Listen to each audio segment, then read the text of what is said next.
आप सभी मित्रों को जय श्री कृष्ण। मित्रों, आज की वीडियो में मैं बहुत ही अच्छा विषय लेकर आया हूँ आपके सामने। जिन घरों में क्लेश का वातावरण रहता है, जिन घरों में झगड़ा, फसाद, झंझट, द्वेष भावना, आपस में घर के सदस्यों में किसी प्रकार से लड़ाई झगड़ा बना रहता है, तो उनको दूर करने के लिए आपको एक दिव्य प्रयोग बताने जा रहा हूँ, जो कृष्ण जन्माष्टमी पे ही करना है। आपको कृष्ण जन्माष्टमी पे आपको 10 बजे से 12 बजे के बीच में ये प्रयोग करना है। ये मैं बताने जा रहा हूँ। अब की बार कृष्ण जन्माष्टमी 30 अगस्त 2021 यानी सोमवार के दिन मनाई जाएगी।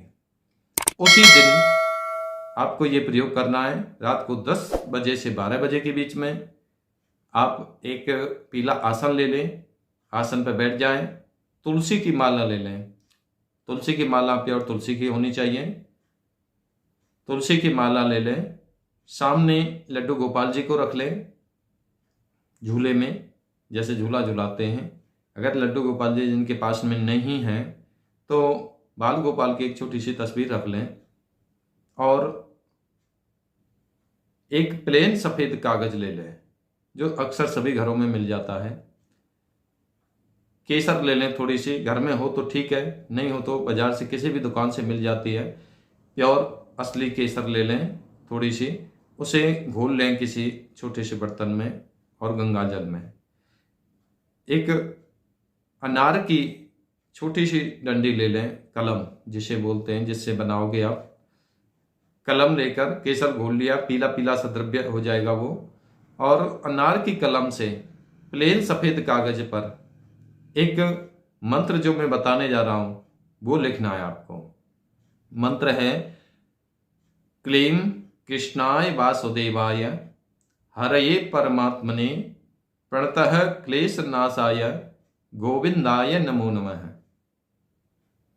इस मंत्र को आप केसर से, अनार की डंडी से प्लेन सफ़ेद कागज पर लिख लें और उसको गोपाल जी के सामने रख दें। घी का दिया जला लें। अगर गाय का घी मिल जाए तो ज़्यादा उत्तम है, नहीं तो आप जिसे यूज करते हैं शुद्ध देसी घी, उसी से आप देसी घी का दिया जला लें। याद रहे, दिए की लौ पश्चिम दिशा की तरफ रहे, यानी कि वेस्ट की तरफ दिए की लौ रहे। आपका मुंह पूरब की तरफ रहेगा, ईस्ट फेसिंग। ऐसे आप बैठ जाएं। जो मंत्र आपने कागज पर लिख के सामने रखा है वो गोपाल जी के सामने रख दें और एक माला इसी मंत्र की भगवान श्री कृष्ण का ध्यान करते हुए जप करना है। एक माला यानी 108 मंत्र। अगर बाई चांस आपको माला भी ना मिले तो आप वैसे ही काउंटिंग कर लेना, लेकिन 108 मंत्र पूरे करने हैं आपको। घी का दिया जला के गोपाल जी के सामने, गोपाल जी के सामने एक भोग रख देंगे मक्खन और मिश्री का, और उसमें तुलसी का पत्ता डाल देंगे। भगवान श्री कृष्ण लड्डू गोपाल जी को भोग लगाएंगे, झूला झुलाएंगे और घी का दिया इतना बड़ा बनाएंगे आप कि पूरी रात जलता रहे। पूरी रात अखंड दीपक जलाना है आपको। उसी प्रकार सुबह जब आप उठेंगे तो उस जो कागज को आपने बना के रखा है उसको एक छोटी सी कटोरी में गंगा जल लेके उसमें डाल देंगे और जो केसर से लिखा हुआ है उसे धो लेंगे। उस जल को सभी अपने घर के सदस्य थोड़ा थोड़ा पी लेंगे। इसी प्रकार दूसरे दिन भी यही प्रयोग करना है आपको। दूसरे दिन भी कागज में लिख के फिर रख देना है गोपाल जी के सामने। इस बार आपको अखंड दीपक जलाने की जरूरत नहीं है।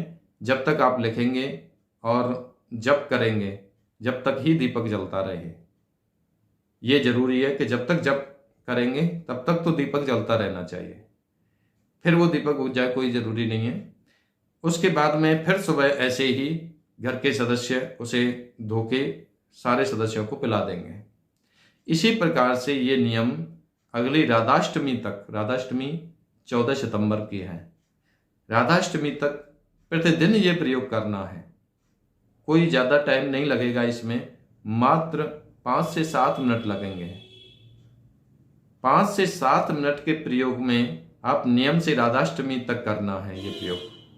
उसके बाद में घर में कलेश का वातावरण, झगड़ा, झंझट, द्वेष भावना हमेशा के लिए समाप्त हो जाएगा।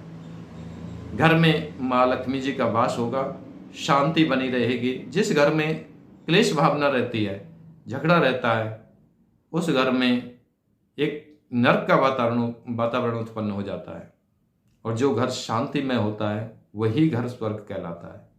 तो मित्रों, ये प्रयोग आपको इस जन्माष्टमी पर आप एक बार करके देखें और घर में क्या परिवर्तन आता है ये आप स्वयं अनुभव करेंगे। और मेरे कमेंट्स बॉक्स में भी बताना, आपने अगर ये कर रहे हो, अगर आपकी कोई बात समझ में नहीं आई है, कुछ पूछना चाहते